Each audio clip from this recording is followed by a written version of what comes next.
everyone. This video is for NEET aspirants 2025 out there.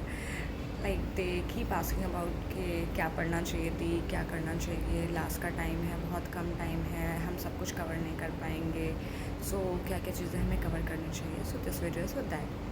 Like आपके पास बहुत कम time है. NEET का पेपर मई में होता है और अभी आपका जो है अप्रैल चल रहा है. सो मोर ऑफ अ काइंड अप्रैल और मई, no time like.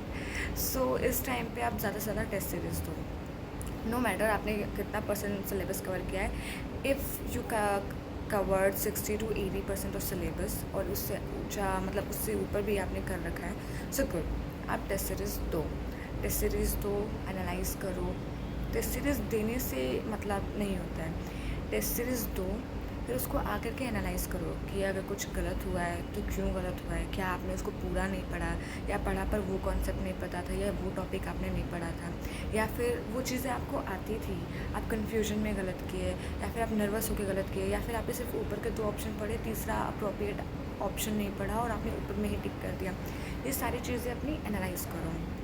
Test series दो, जितना ज़्यादा हो सके उतना ज़्यादा टेस्ट सीरीज़ दो और एनालाइज़ करो कि कहाँ गलती हो रही है.